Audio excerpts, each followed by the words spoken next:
안녕하세요. 이철규 목사입니다. 예, 오늘은 누가복음 1장 39절부터 보도록 하겠습니다. 사실 여러분들이 함께 이렇게 성경을 화요일날 제가 이렇게 방송을 찍으면서 묵상하는 그 과정, 그러니까 하나님의 말씀을 좀 더 이렇게도 저렇게도 생각하면서 하나님의 뜻을 찾아가는 그 과정, 그런 부분을 화요일날 중점으로 하고 영상을 찍습니다.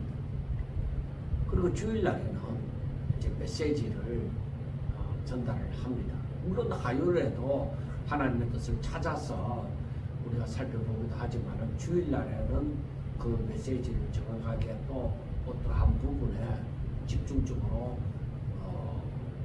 말씀을 전합니다. 그러므로 화요일날 이 영상을 보았더라도 주일날 설교 말씀을 듣지 않으면 뭔가 조금 부족한 그런 느낌을 갖게 되십니다. 물론 제가 하는 것이 100%이지는 않습니다. 저도 목사로서 부족하고 연약하고 정말 그런 부분이 많이 있습니다. 그리고 특별히 저는 역사에 대해서 많이 몇 년도에 무슨 일이 있었고 하는 그런 부분이 굉장히 약합니다. 그렇지만은 제가 참고 서적을 통해서 그리고 여러 방면으로 그런 부분에 대해서 제가 실수를 하지 않으려고 노력을 많이 하고 있습니다. 그러므로 저와 여러분들이 이 성경을 보면서 하나님의 뜻을 찾아가는, 그러니까 성경을 어떤 역사적인 무슨 일이 있었고 이런 지식을 담기보다 하나님의 뜻을 찾아가는 그런 부분으로 지금 계속적으로 이 성경을 보고 있습니다. 물론 새벽에 묵상한 것을 보내는 부분도 마찬가지입니다. 어떤 지식을 알기보다는 지식도 알아야 되지만은, 그러니까 하나님의 그 계획을 따라서 어떻게 승리가 되어져 가는지 그걸 중점을 두고서 이렇게 하고 있습니다. 모든 부분에 그렇습니다. 그래서 그런 면에서 이 사복음서는 굉장히 중요합니다. 그러니까 마태복음에 한 것이 마가복음에도, 그리고 누가복음에도, 그리고 요한복음에도 조금씩 보는 부분이 조금 다르지만은, 다루는 부분이 좀 다르지만은, 그러나 그 의미는 같습니다. 그런데 제가 이번에 또 마태, 마가를 마치고 누가복음을 하면서 좀 더 생각하게 되어진 것이 구약과 신약, 구약에서 신약으로 이어지는 부분입니다. 이때에 우리가 하루하루를 살다 보니까, 오늘 내게 주어진 시간을 살다 보니까, 그러니까 구약의 그 흐름을 다 이해하지 못하고 오늘 살 수가 있잖아요. 그리고 어떤 내 사는 것에 바빠서 구약의 흐름을 알았다 하더라도 내가 잊어버리고 오늘 내가 사는 데 집중하면서 사느라고 그 하나님의 그 섭리를 제대로 깨닫지 못하고 오늘 바쁘게 살아갈 수가 있습니다. 그런데 우리가 성경을 가만히 보면서 보면은 하나님께서 구약에서 무엇을 말씀하고 있는가, 그것을 알고 그 다음에 이제 이 신약의 사복음서를 접하게 되어지면은 아마 좀 더 긴장감, 그것을, 그리고 하나님께서 우리에게 그 긴장감 속에서 하나님께서 우리에게 전하고자 하는 그 메시지를 저희들이 조금이나마 깨달을 수 있을 것 같습니다. 그래서 우리가 창세기에서부터 말라기에 이르기까지, 그리고 말라기에서 이 사복음서에 이르기까지 이렇게 보면은 그 기간이 있었잖아요. 그걸 가만히 보면서, 야, 이 세례 요한이 이 땅에 오는 것도 그렇고 예수님이 오시는 것도 그렇고 진짜 이거 대단한 일입니다. 이 우주에서 굉장히 중요한 일입니다. 특별히 하나님의 형상을 입고 하나님의 모양대로 지음을 받은 사람들에게 있어서는 엄청나게 중요한 일입니다. 그래서 지금 저는 그 마음으로 이 누가복음 1장을 또 보게 되어지므로 더 긴장이 되어집니다. 그래서 제가 여러분들에게 좀 더 그냥 성경의 어떤 지식을 가지고 자꾸 접하려고 하지 말고 지식이 바탕이 되어져야 됩니다. 그리고 하나님의 뜻을 알아가려고 하나님의 계획에 의해서 하나님의 승리가 어떻게 이루어져 가는지를 가만히 생각해 보면서 그걸 깨달으면서 이 성경 한 부분 한 부분을 대하는 것이 너무 중요합니다. 제가 서론이 좀 길었죠. 그러나 이것을 꼭 알아야 됩니다. 그래서 한번 먼저 구약에서 하나님께서 말씀하시는 거, 하나님의 계획이 어떠하고 지금 세례 요한이나 예수님 오시기 전에 어떤 일이 벌어졌는지 아주 포인트만 한번 더 생각해 보도록 하겠습니다. 자, 먼저 하나님께서 만물을 창조하셨습니다. 항상 우리가 여러 번 제가 전에도 말씀을 하셨죠. 이런 맥락을 제가 반복해서 계속적으로 말씀을 하는 거예요. 왜냐 우리가 그걸 알아야 돼요. 자, 하나님께서 만물을 창조하셨는데 그 가운데 사람이라는 존재를 사람을 어떻게 만드셨느냐? 자, 하나님의 형상을 따라 하나님의 모양대로 사람을 지었습니다. 그리고 그 사람에게 생육하고 번성하라 그렇게 말씀하시고 그리고 모든 생물을 다스리라 하고 말씀을 하십니다. 다스리라 하고 말씀하시고 그 앞에서는 땅을 정복하라 하는 말씀도 주셨습니다. 자, 일단 어찌되었든지 간에 하나님의 형상을 따라 하나님의 모양대로 사람을 짓고 이렇게 복을 주시고 그리고 하나님께서 사람들에게 에덴 동산을 창설하시고 거기에 살게 하셨습니다. 그리고 하나님께서 말씀하심이 무엇이냐? 야, 땅에 그 에덴 동산에 있는 모든 실과를 먹어도 좋다.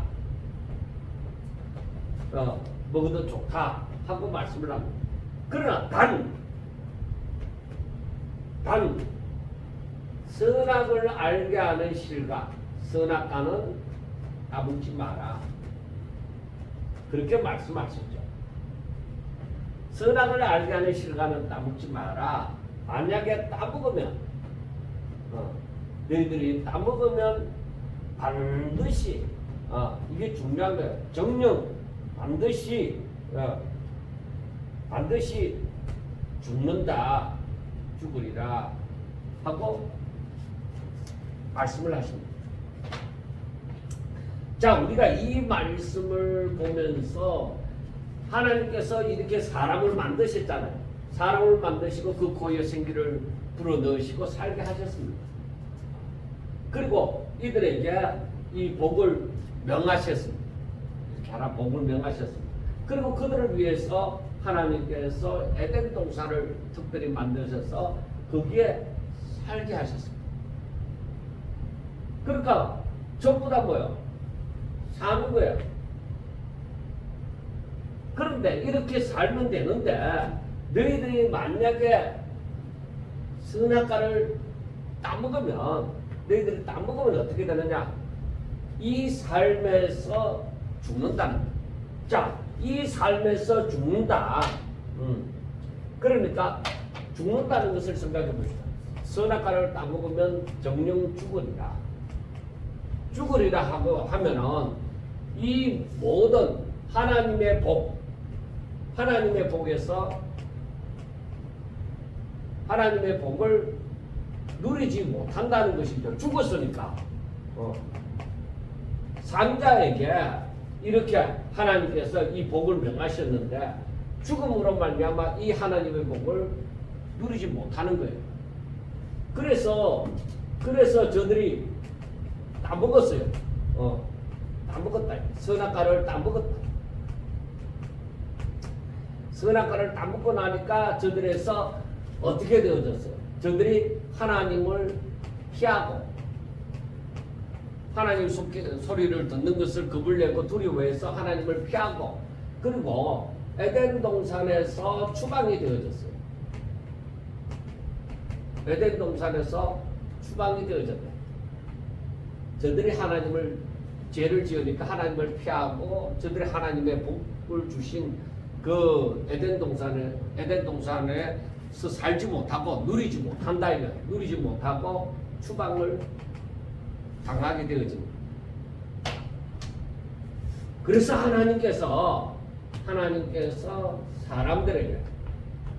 사람에게 찾아와 주셨다.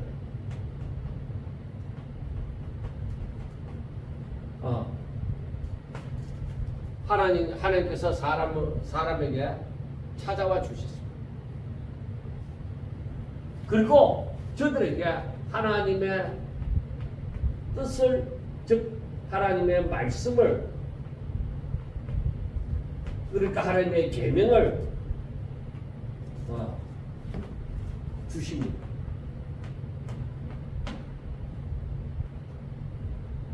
그래서 하나님께서 사람들에게 뭐라고 하느냐? 너희들은 내 계명을 지키라. 지키라고 말씀하시죠. 너희들은 내 계명을 지키라.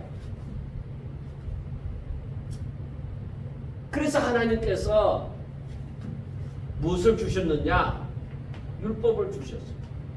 이 율법을 지키라. 그런데 사실은 이 율법은 뭐냐? 사람들이 자신이 죄라는 것을, 자신이 죄인이라는 것을, 이 죄를 생각나게 해주는 거예요. 죄를 깨닫게 해주는 거예요. 율법은. 그래서 이렇게 되어짐으로 말미암아 율법은 저들의 율법을 늘 대함으로 말미암아 내가 내 스스로 내 죄가 생각나고 하니까 내가 내 스스로 구원을 받지 못하구나. 율법을 지키지 못할 때마다 또 내 스스로 구원을 받지 못하구나. 내 힘으로는 구원을 받지 못하구나. 그래서 이 율법이 누구에게로 인도하는 거예요? 예수님에게로 인도하는 거예요. 그래서 이 율법을 뭐라고 하느냐? 몽학선생이다. 예수님께로 인도하는 몽학선생이다. 그래서 율법은 죄를 생각나게 하는 그 예수님께로 이끌어가는 몽학선생이다. 그렇게 말씀을 합니다.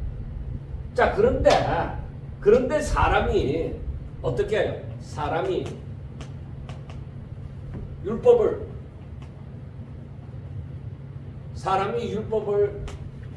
지키기도 하고 지키지 않기도 한다.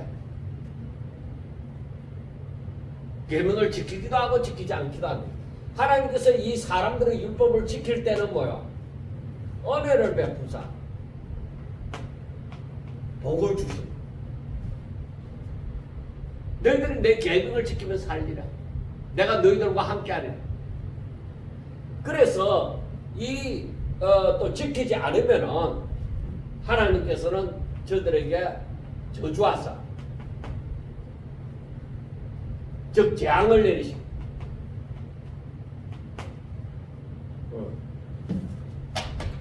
그래서 하나님께서 저들이 순종하게 되어질 때에 율법을 순종하게 되어질 때에 어떻게 하느냐?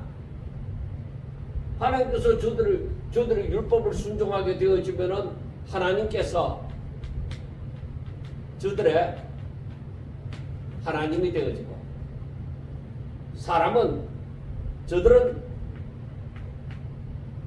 하나님의 백성이 되어집니다. 하나님은 이걸 원합니다. 그러니까 여기서 깨닫는 것이 무엇이냐? 여기서 깨닫는 것이, 하나님은 사람을 향해서 사람을 향하여 믿음과 순종을 원하신다. 그래서 성경을 볼 때에 하나님께서는 누구에게 믿음이 있느냐? 아브라함이 하나님을 믿으니 뭐요? 의로 여기신다. 누구에게 믿음이 있느냐? 누가 순종을 하느냐? 하나님의 말씀에 따라서 하나님을 믿고 순종하느냐? 그래서 너희들은 그냥 믿기만 하라. 모세가 하나님의 명령을 듣고 나는 그걸 감당하기 힘들겠습니다. 아니 내가 하잖아. 너는 믿고 그냥 따라만 오라.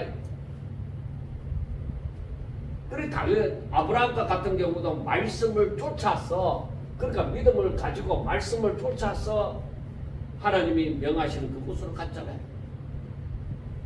순종, 그게 하나님께서 기뻐하시는 거예요. 그리고 순종이 제사보다도 낫다고 얘기하는 거예요. 그렇게 하는데 이 사람이 이 율법을 행하면 행할수록 어떻게 죄가 생각나잖아요. 죄가 드러난단 말이에요. 그리고 이 죄에 대해서 어떻게 제사법을 주시는, 제사를 지내도록. 그래서 이것은, 제사를 지내는 것은 하나님과 화목하도록 만들어 주시는 거예요. 그런데 우리가 이 구약의 그 이스라엘 백성들이 이 제사법을 따라서 제사를 지내더라도 중요한 게 뭐냐면은, 저들이 진심으로 하는 사람, 제사를 드리는 사람들이 있는 반면에 외식하는 자들이, 그냥 하나의 의식으로만 지내는 자들이, 이들이 예수님 당시에 뭐요? 바리새인들이지. 그들이 바리새인이에요. 그래 하나님께서는 이 외식하는 자를 싫어한다. 하나님을 믿는 척 하면서 이들은 안 믿잖아. 의식만 행하잖아. 그러니까 거짓이죠. 이 외식은 거짓이에요. 거짓의 아비는 누구예요? 마귀예요. 하나님께서 이 거짓을 싫어한다. 이 거짓은 가정한 거예요. 그 성경을 보면서 이런 것을 알아야 돼요. 그러면서 하나님께서 주신 메시지가 있어요. 하나님께서 구약을 통해서 하나님께서 주신 메시지가 있어요. 그게 뭐냐? 그래 구약 성경을 보면서 사람으로서는 구원이 되느냐? 안 된다. 야, 사람은 넘어지구나. 그래서 하나님께서 구원자, 즉 메시아를 너희들 가운데 보내주겠다. 그는 다윗의 가문에서 태어났듯이요 하고 얘기합니다. 다윗의 가문에서 태어났듯이. 그리고 이 메시아 앞에 메시아가 오시기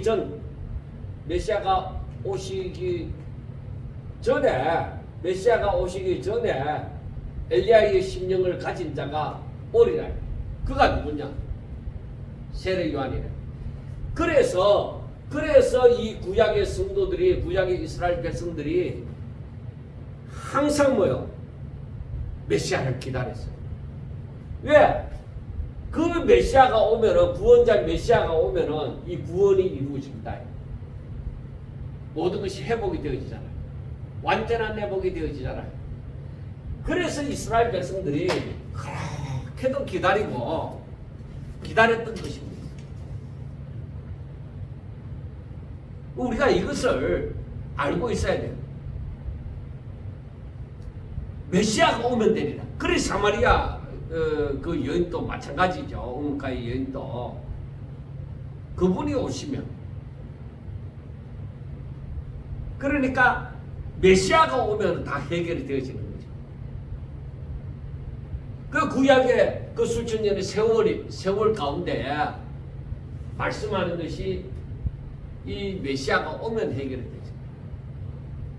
하나님께서 메시아를 보내시겠다, 그렇게 말씀하시죠. 그런데 그 메시아가, 그리고 그 앞에 메시아가 오시기 전에 엘리야의 심령을 가진 사람이 오는 것을 다룬 것이 이 사복음서다 이 말이에요. 구약 성경의 마지막이 뭐예요? 말라기잖아요. 창세기부터 말라기에 이르기까지. 그러니까 메시아가 오면 해결이 되어지는데, 저 구원자가 오면 해결이 되어지는데, 이때까지 메시아가 왔어요? 안 왔어요? 그러니까 구약에서 하나님께서 사람들이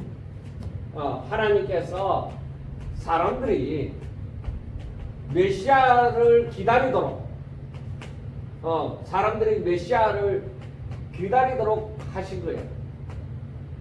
그러니까 이 말은 무슨 말씀이냐? 그러니까 자신들이 자기들의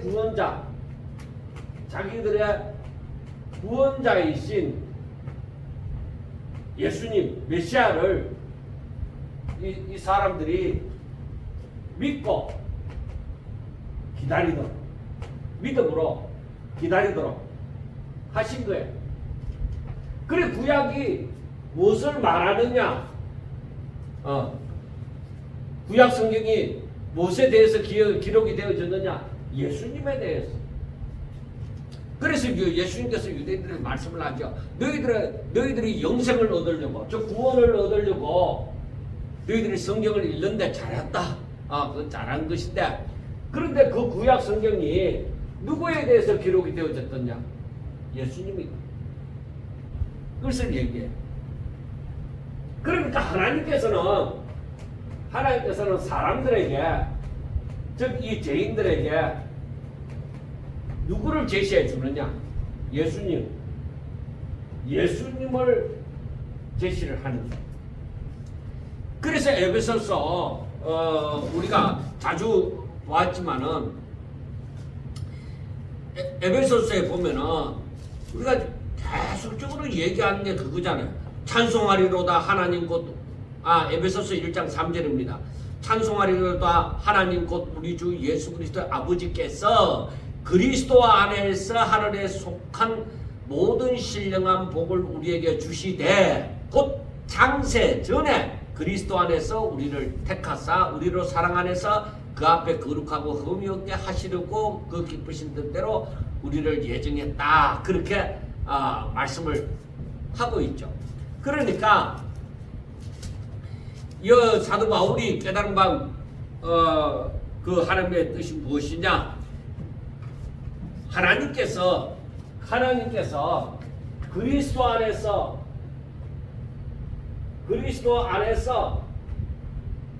우리에게 신령한 복을 주시려고,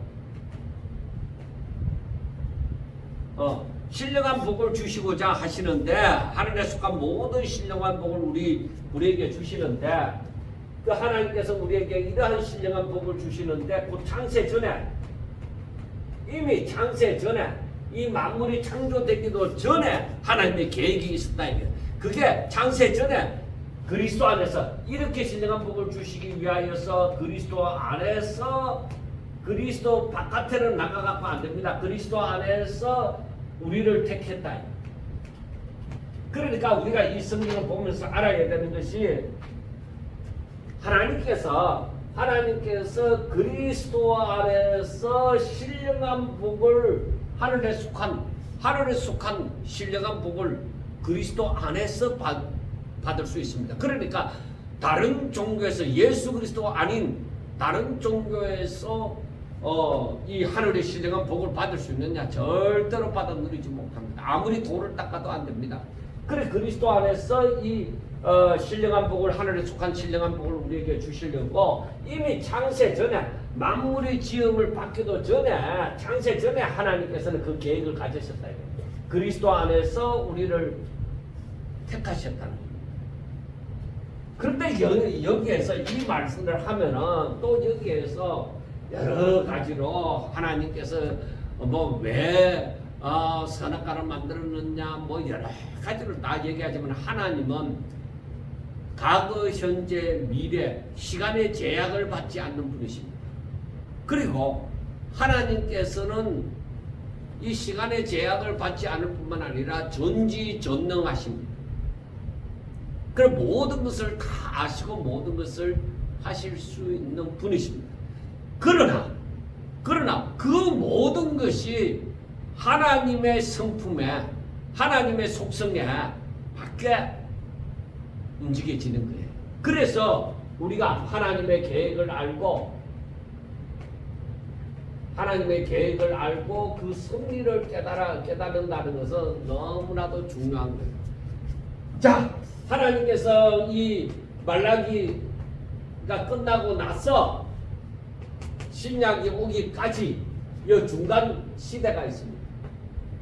이때가 약 400년 가까이 되어지는데 이때는 선지자도 없고 말씀도 없습니다.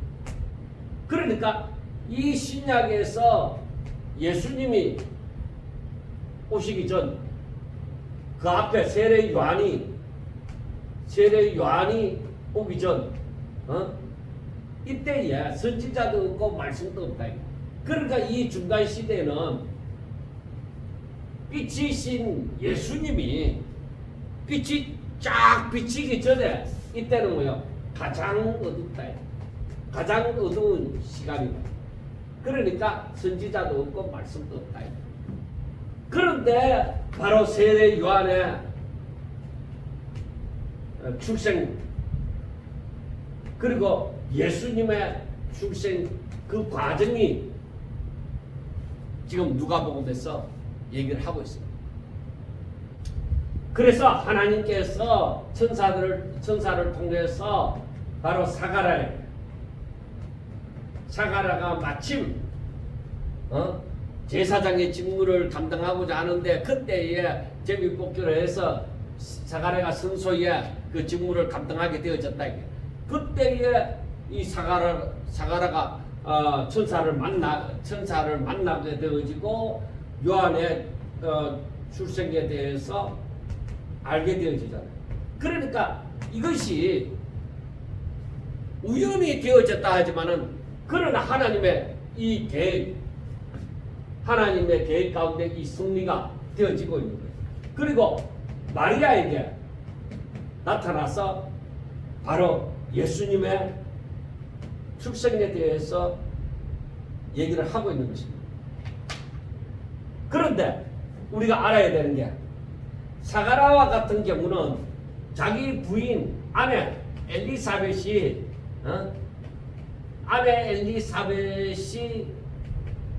함께 사가랴와 엘리사벳이 늙었다. 그리고 늙었다 이렇게 표현하는 것은 뭐냐면 아이를 낳을 수 있는 가능성이 없다. 그러니까 그동안에 얼마나 아이를 기다렸겠습니까? 그렇게 기다릴 때 하나님 앞에 왜 기도를 안 했겠습니까? 엄청 더구나 제사장이고 한데 아이를 그렇게 기다렸을 텐데 아이가 없는 거예요. 그래 엘리사벳이 아이를 낳지 못함으로 사람들에게 부끄러운 자가 되어지는 것이죠. 그래서 우리가 그걸 생각해 보면서 하나님은 왜 그랬을까? 하나님은 왜 그랬을까? 그걸 생각하게 되어지는 거예요. 자, 그걸 조금 이따 생각하고 그 다음에 하나 천사가 마리아에게 나타나서 마리아야 너가 아이를 잉태하리라. 마리아는 요셉과 다윗의 가문의 자손인 그 요셉과 지금 정혼을 했는 사이인데 아이가 잉태되리라. 아이가 있겠다 하는 거예요.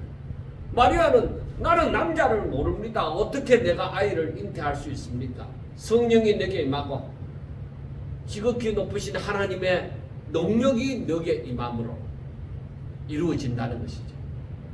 그러면서 엘리사벳이 너희 친족 엘리사벳이 늙어서 아이를 못 가진다고 하지 않았느냐? 그런데 벌써 아이를 가진 지 6개월이 돼.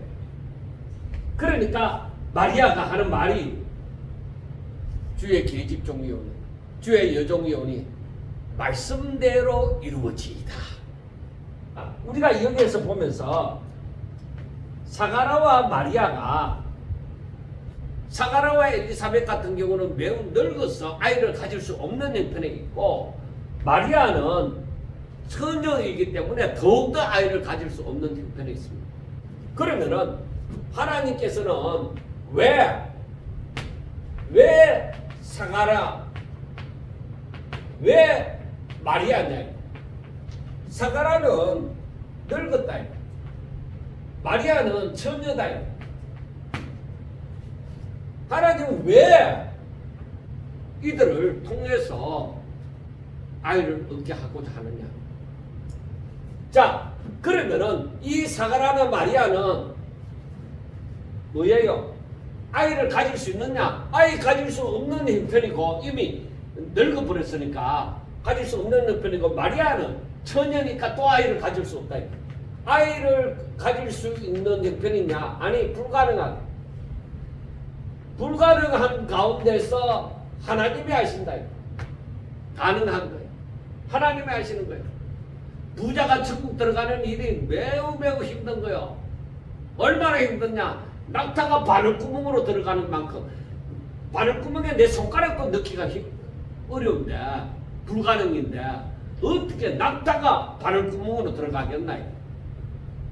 너무나도 힘든 일이죠. 너무너무 힘든 일입니다. 그러면 누가 구원받겠습니까? 사람은 알 수 없지만 하나님은 아신다. 그래서 우리가 성경을 보면서 하나님의 역사를 가만히 보아야 돼요. 아브라함도 마찬가지죠.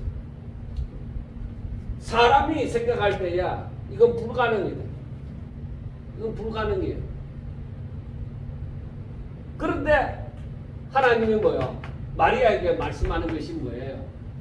뭐라고 말씀하는? 성령이 내게 임하고 지극히 크신 하나님의 능력이 내게 임함으로 가능하다는 거예요.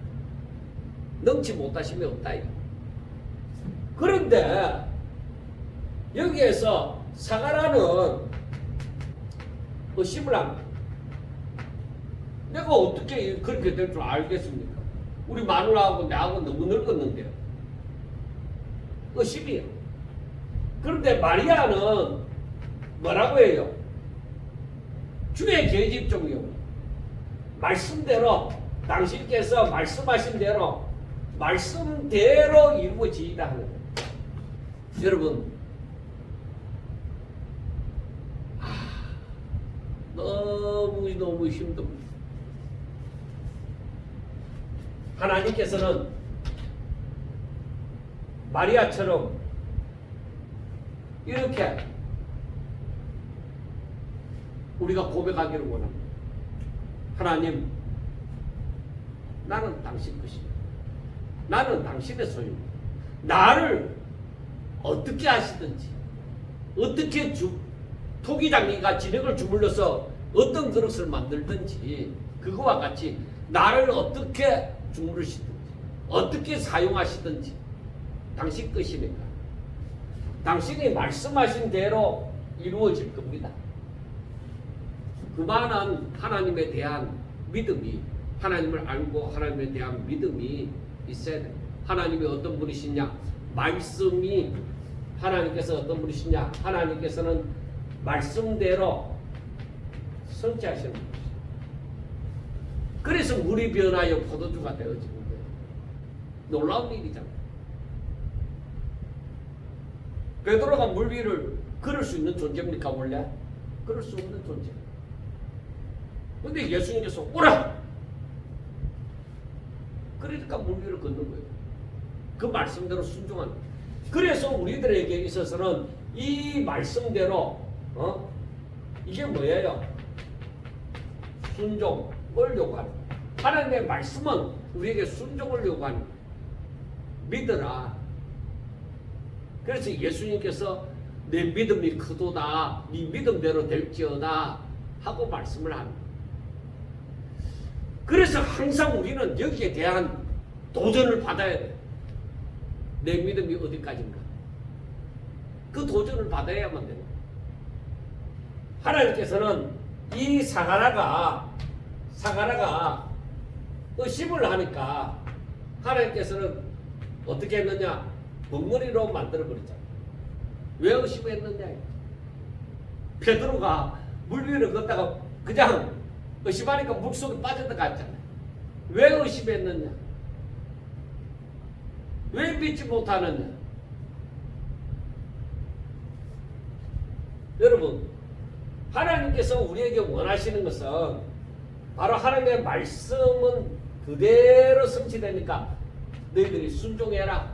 그러니까 이거는 믿음이 없이는 순종이 안 되는 거예요. 믿음을 갖고 순종해라.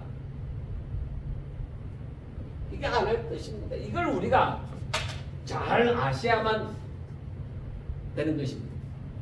자, 그러면 이제 말씀으로, 오늘 보아야 될 말씀으로 시간이 많이 지났지만 보도록 하겠습니다. 자, 오늘 말씀 39절에서부터 이 마지막까지 있는 그러니까 80절까지 있는 말씀은, 39절부터 80절까지 있는 말씀은 엘리사벳, 마리아, 그리고 사가라, 그리고 세례 요한의 출생, 이 부분에 대해서 말씀을 합니다. 그럼 엘리사벳, 마리아, 사가라는 다 하나님을 찬양하는 그런 지경에 있습니다. 그래서 우리가 이것을 보면서 또한 하나님의 그 뜻을 생각해 보고자 합니다. 자, 마리아가 주의 여종미오니 말씀대로 내게 이루어지다 하고 고백을 하고, 이제 그럴 때에 이제 천사가 떠난 거죠. 그리고 얼마 안 돼서 바로 이때에 마리아가 일어나서 빨리 산골로 가서 유대 한 동네에, 산동네죠, 한 동네에 이르러 사가라의 집에 들어가서 엘리사벳에게 문안합니다. 그런데 여기에서 특별히 마리아가 일어나 빨리 엘리사벳에게 갔다는 것이죠. 왜 그랬을까? 이건 놀라운 일이잖아요. 엄청나게 놀라운 일이잖아요. 지금 전사가 마리아에게 그 해준 얘기는 이거 놀라운 일이에요. 메시아가 이 땅에 오신다는 것과 아울러서 자기가 그 메시아를 잉태한다는 것이죠. 그런데 엘리사벳도 지금까지 아이를 갖지 못했는데 아이를 가진 지 벌써 6개월이 되어졌다는 것이죠. 그러니까 아마 처녀가 아이를 가지는 부분에 있어서는 유대 사회에 있어서는 굉장히 중요한 문제입니다. 잘못하면 몰매를 맞아 죽을 일입니다. 그것이 누가복음 2장에서 아마 나올 것입니다. 그런데 여기에서 보면은 이제 마리아가 엘리사벳에게 방문을 하게 되어지는데, 엘리사벳이 이제 임신한 지 6개월이나 됐단 말이에요.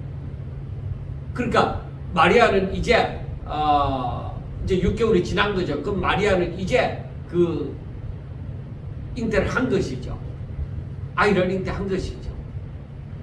그래서 방문을 하게 되어졌을 때 엘리사벳이 마리아가 문안했다는 소리를 들을 때에 이 아이가 그러니까 6개월이 넘었으니까 그러니까 아이가 복중에서 뛰어오는 것을 느낀 거죠. 그리고 그때에 성령의 충만함이 일어난 거예요. 자, 여러분들 보세요. 마리아와 그리고 엘리사벳의 만남입니다.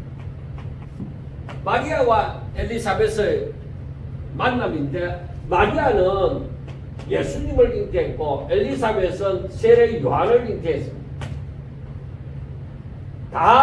둘 다 뭐요?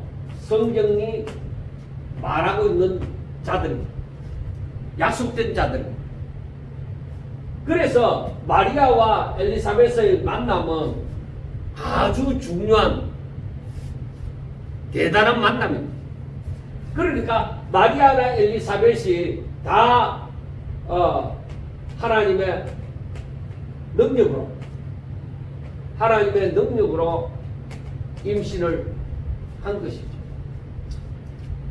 마리아가 아이를 가졌을 때에 물론 아이를 처음 가지고는 표시가 안 나지만은 그러나 아이를 가졌다는 자체만 해도 지금 돌에 맞아 죽을 일인데 그리고 지금 왜냐하면은 요셉하고 정혼한 상태에 있단 말이에요. 정혼한 여자가 아이를 임신했다 하면은 이건 말도 안 되는 거예요. 파혼 지경에 이르게 되어지는 것이죠. 파혼만 아니라 죽을 일이에요. 자, 하나님의 능력으로 임신한 이 두 여인의 이 만남, 두 여인의 그 만남은 바로 하나님께서 함께 하시는 하나님의 뜻을 품은 예수님, 하나님의 뜻대로 그 요한, 그 어머니들이 만났을 때는 뭐예요? 거기에 하나님의 뜻이 거기에 있죠. 그리고 그 가운데는 뭐예요? 성령의 역사. 하나님의 뜻을 품은 자, 하나님의 부름을 택하심을 받고 하나님의 부름을 받아서 하나님께로부터 받은 바 사명을 가진 자들이 만나면 어떻게 되어져요? 하나님의 역사가 있겠구나.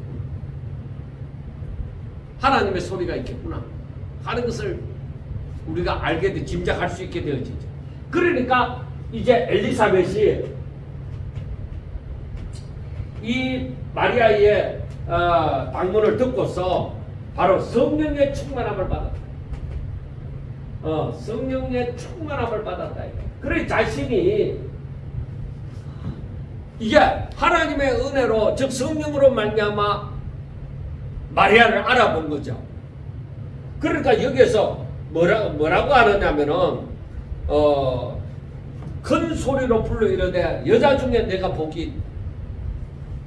그리고 내 태중의 아이도 복이 있고 그리고 내 주의 어머니가 그래 엘리사벳이 하는 말이 내 주의 어머니가 그래 성령으로 말미암아 마리아가 어떤 존재인가를 엘리사벳이 아는 거죠.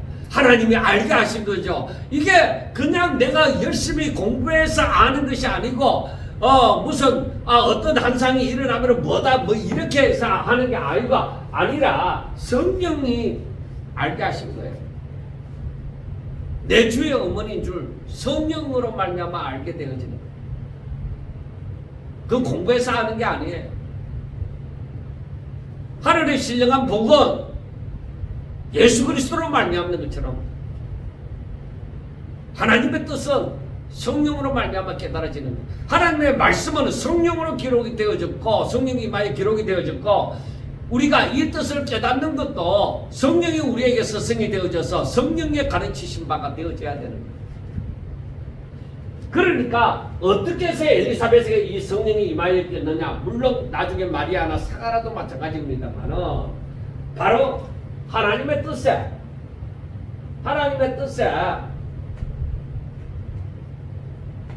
뜻에 저들이 순종을 하기 때문에 하나님의 말씀이 지금 이 두 여인의 배에 임하였잖아요. 하나님의 뜻이 임하였잖아요. 그래서 우리가 오늘날 하나님의 말씀이 내게 임했다고 하는 것은 놀라운 일이죠. 아무에게나 일어나는 일이 아니죠. 그걸 소홀히 여기면 안 돼요.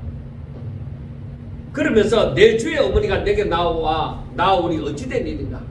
정말 자기 자신도 주의 능력으로 말미암아 하나님의 능력으로 말미암아 이 아이를 세례 요한을 잉태를 했지만은 그런데 메시아 모든 백성들이 기다리던 그 메시아를 잉태한 어머니를 만나게 되어졌다고 하는 것은 그보다 더 놀라운 일이죠. 그래 엘리사벳이 성령에 충만해서 바로 마리아가 내 주의 어머니인 줄로 알게 되어진 것이죠.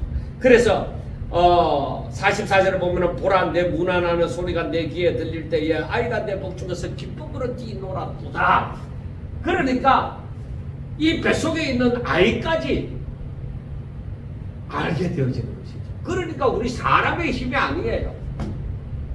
그래서 우리는 이것을 볼 때에 두 아이를 즉 잉태된 그 뱃속에 있는 마리아 뱃속에 있는 예수님이나 요한을 두고 말할 것이 아니라 여기에서는 우리가 이 하나님의 뜻을 두고 얘기를 해야 되는 거예요. 그래야 이해가 되죠. 자, 예수님과 요한이 잉태되어졌다고 하는 것은 무엇을 말씀하는 거예요? 하나님의 뜻이 세상에 왔다. 하나님의 뜻이 임하였다. 하나님의 뜻은 뭐예요?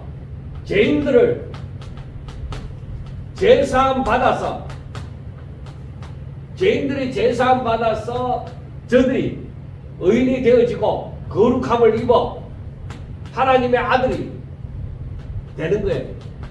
에베소서 1장에서 말씀하는 것처럼 이렇게 되는 거예요.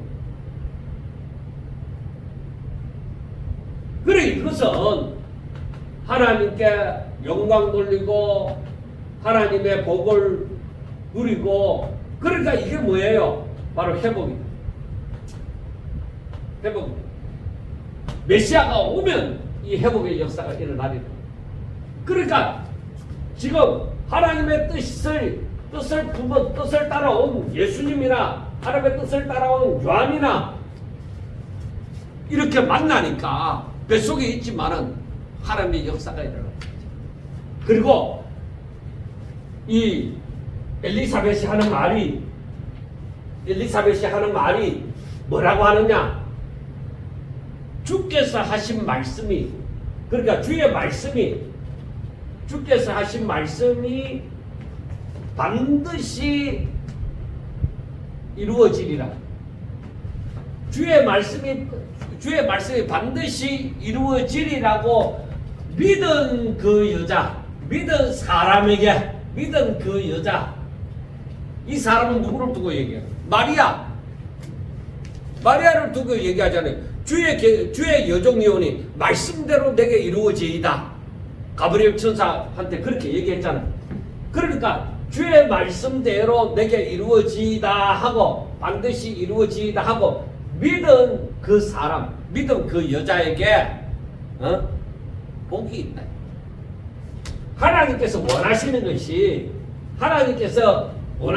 바로 이거예요. 내 욕심, 내 뜻을 따라서 무엇이 이루어지는 것이 아니라 하나님께서 말씀하셨으니 그대로 이루어질 줄로 믿습니다. 그 믿음을 가지고 우리가 이 땅에서 살아야 돼요. 그래 하나님께서 중요하게 생각하는 것이 무엇이냐? 단순한 믿음이 아니에요. 믿습니다 하는 그런 단순한 믿음이 아니에요. 주의 말씀이 내게 이루어지 반드시 말씀대로 될 줄로 믿습니다. 그 믿음, 믿어지는 그 믿음. 만약에 우리가 성경을 읽으면서 말씀을 들으면서 하나님의 은혜가 임하여 하나님의 소리가 임하여서 내게 말씀을 생각하게 되어졌을 때에 내 마음이 크게 감동되어 하나님 이대로 이루어질 줄로 믿습니다 하는 믿음이 내 가운데 있게 되어지는 것은 놀라운 은혜입니다. 놀라운 은혜. 그래 그 말씀이 무엇을 의미하는지 깨닫는 것, 주의 말씀을 깨닫는 것, 주의 뜻이 무엇인지 그 말씀이 무엇인지를 깨닫는 것, 그러니까 그 자체가 놀라운 은혜죠.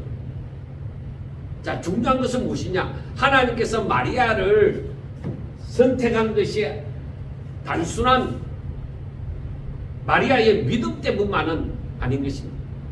하나님의 은혜가, 그러니까 가브리엘 천사가 말을 했죠. 하나님의 은혜가 하나님께로부터 은혜를 받은 자여 하고 마리아에게 얘기하잖아요. 은혜 받은 자여 평안할지어다 주께서 너와 함께 하시도다 하고 말을 하잖아요. 너게 하나님의 은혜가 임하였다. 그래 하나님의 은혜가 임하고 하나님의 그 절대적인 주권이 바로 저에게 있었어. 그리고 마리아의 주권이 있을 때에 마리아가 아멘 한 거죠. 그러니까 하나님의 은혜가 임하고 절대적인 주권이 있을 때에 그때에 사가라처럼 의심을 하는 것이 아니라 아멘. 그래서 사가라처럼 의심을 한다고 해서 안 이루어질 거 아니에요. 덩어리를 만들어 갖고도 이루어지는 거예요. 그런데 그 무엇보다도 중요한 것이 아멘 하게 되질 때 그렇게 믿은 여자에게 복이 있다. 그렇게 말씀을 합니다. 자, 이런 엘리사벳이 성령 충만하여 이렇게 말하는 것을 듣고 마리아도 찬양을 합니다. 자, 46절부터 보면은 마리아가 이르되 내 영혼이 주를 찬양하며 내 마음이 하나님 내 구주를 기뻐하였으면 하고 말을 합니다. 내 영혼이 주를 찬양하고 내 마음이 하나님 내 구주를 기뻐하여. 그러니까 하나님의 은혜가 충만히 임하여서 마리아가 지금 어떻게 이 하나님의 그 은혜에 덮어 씌운 거죠. 그 가운데서 기쁨이 충만한 거죠. 그렇게 해서 48절 그의 여종의 비천함을 돌보셨습니다. 나는 아무것도 아닌데 나는 비천한 여종인데 난 특별하게 뛰어난 존재도 아닌데 근데 어떻게 내게 이런 은혜가 임하였나. 그러니까 내 마음이 하나님을 찬양할 수밖에 없는 것이죠. 보라 이제 후로는 만세의 나를 복이 있다 일거리로다 하고 말을 합니다. 너무너무 감사한 일이죠.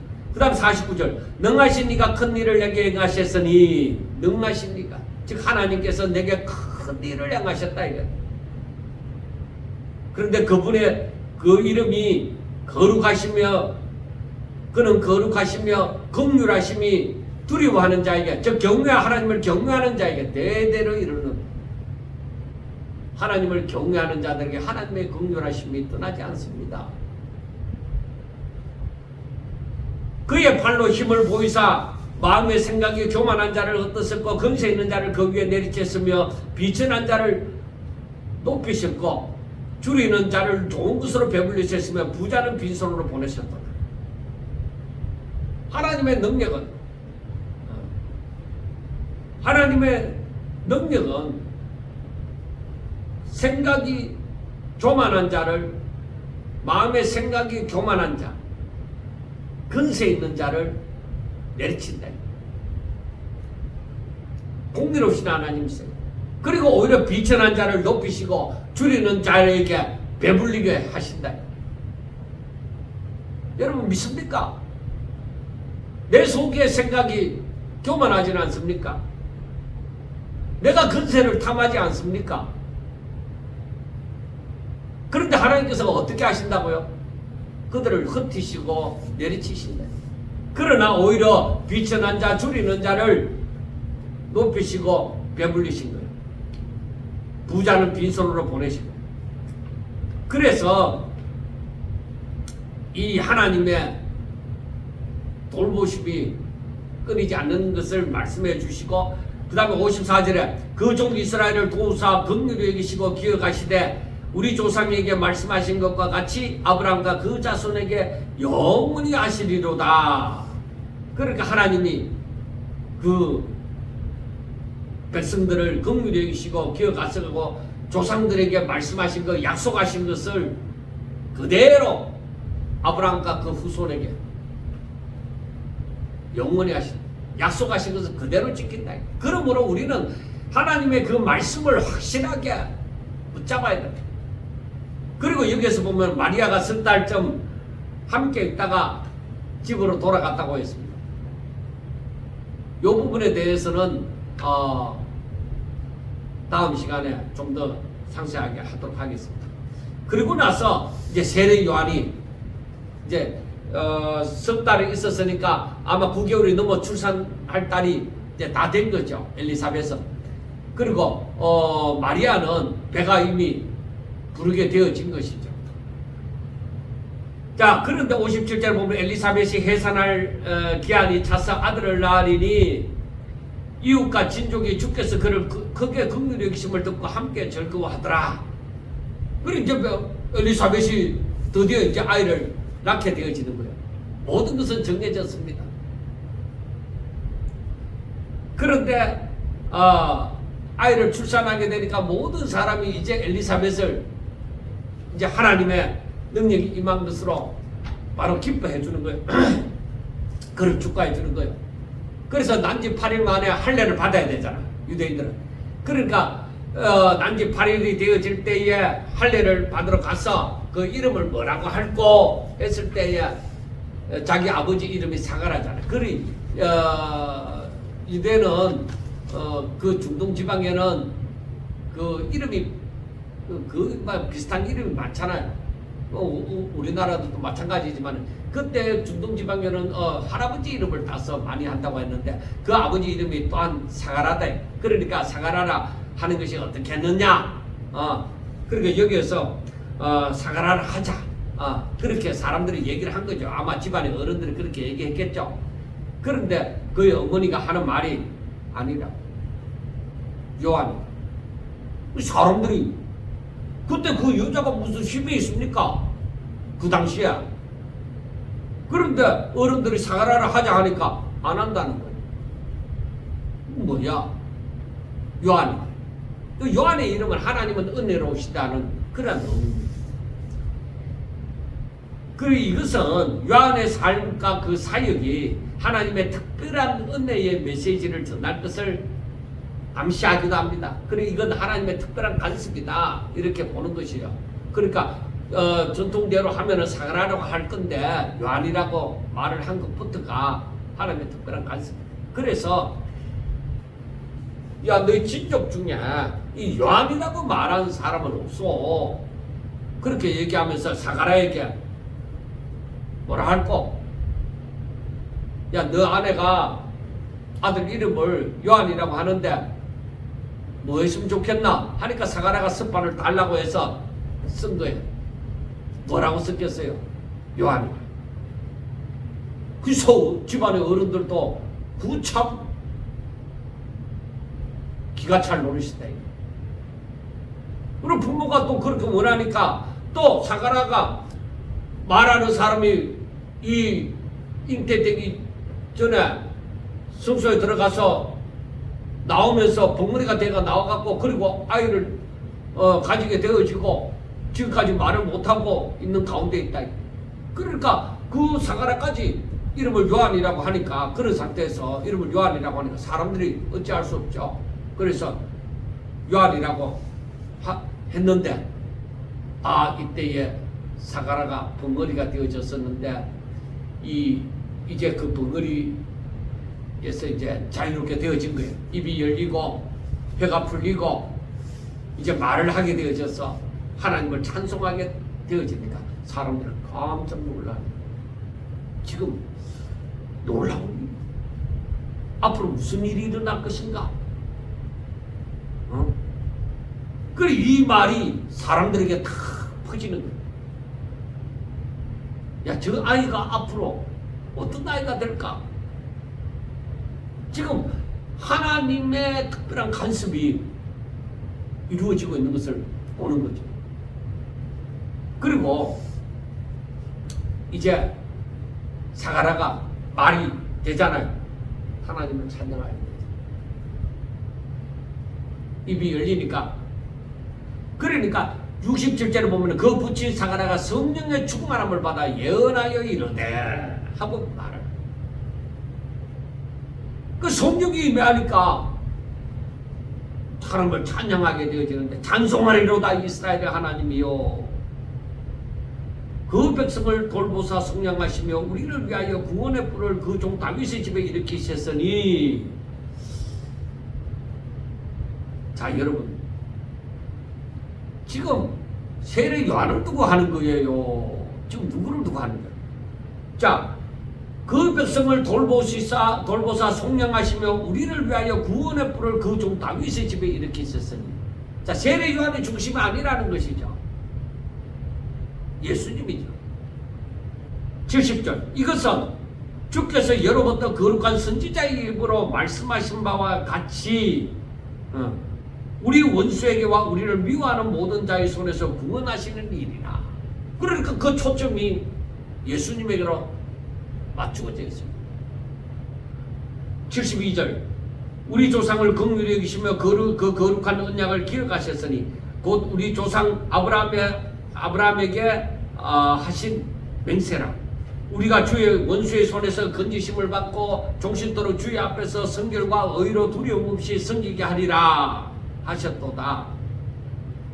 그렇게 이제 예수님에 대해서 하나님의 그 크신 그 계획에 대해서 말씀을 하고 예수님에 대해서 말씀을 하고, 그리고 76절에 이 아이여 너가 지극히 높으신 이의 선지자라 일컬음을 받고, 이제 세례 요한에 대해서 얘기를 하는 거죠. 주 앞에 앞서가서 그 길을 준비하여 주의 백성에게 그 제사함으로 말미암는 구원, 지금 계속 얘기를 해왔죠. 제사함으로 말미암는 구원을 알게 하리니 이는 우리 하나님의 긍휼로 인함이라. 하나님의 은혜다.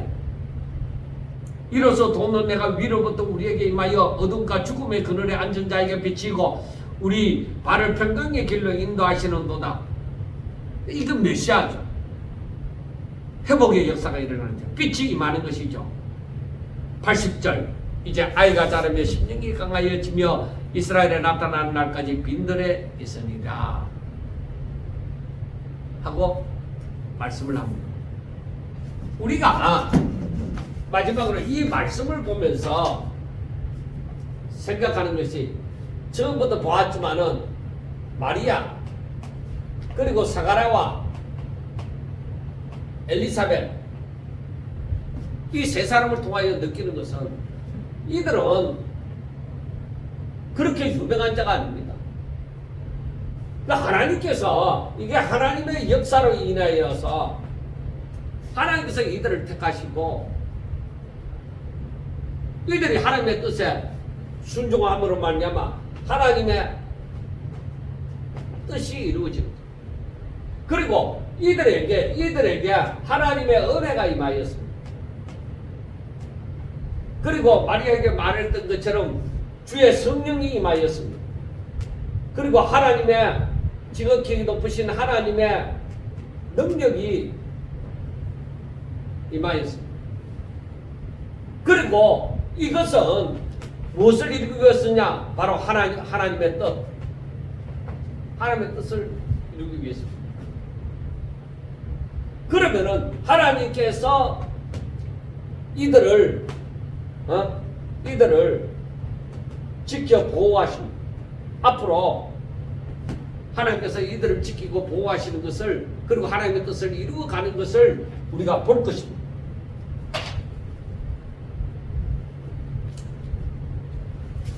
하나님의 일하심을, 우리가 성경을 읽으면서 하나님의 일하심을 보셔야 돼요. 사랑하는 여러분, 저와 여러분들에게 하나님의 은혜가 임할 때에, 주의 영이 내게 임할 때, 성령의 감동이 있을 때에, 하나님의 소리가 들렸을 때, 주의 말씀을 깨달을 때에 아멘, 마리아처럼 아멘 할 수 있기를 주의 이름으로 축원합니다. 나는 주의 것입니다. 말씀대로 이루어지이다. 아멘. 그러한 하나님의 기뻐하시는 종들이 될 수 있기를 주의 이름으로 한 번 더 축원합니다. 감사합니다.